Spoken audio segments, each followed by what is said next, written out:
అందరికీ నమస్కారం. శ్రీకృష్ణ అవతారంలో ఇప్పుడు మనమందరం 3వ ఎపిసోడ్ చెప్పుకుందాం.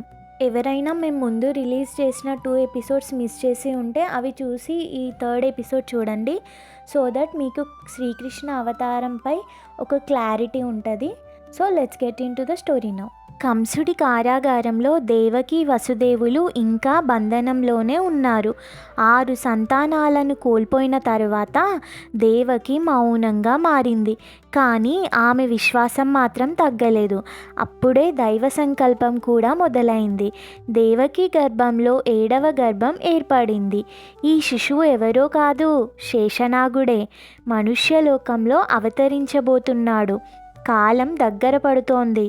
కంసుడికి ఈ 7వ గర్భం విషయం కూడా తెలిసింది. మళ్ళీ భయం, మళ్ళీ క్రూరత్వం. కానీ ఈసారి దైవం ఒక అద్భుతాన్ని చేసింది.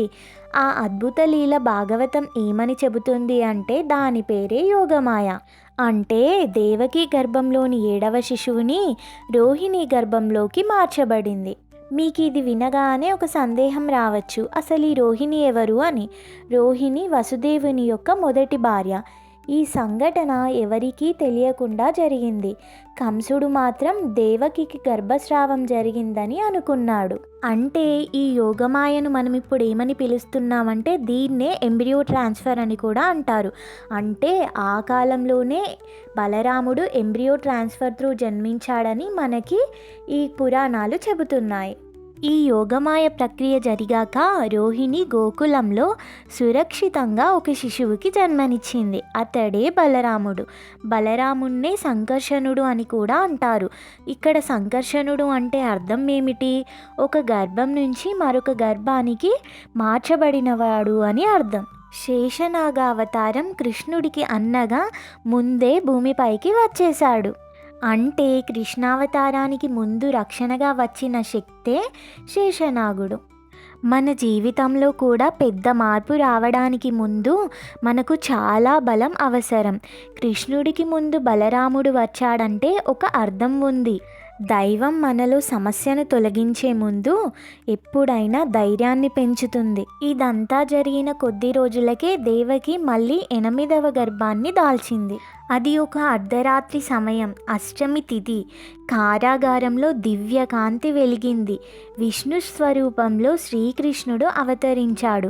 వసుదేవుడికి తన శిశువు కాదు, తన దేవుడే కనిపించాడు. అప్పుడే కృష్ణుడు వసుదేవునితో అన్నాడు, నన్ను గోకులానికి తీసుకెళ్ళు అని.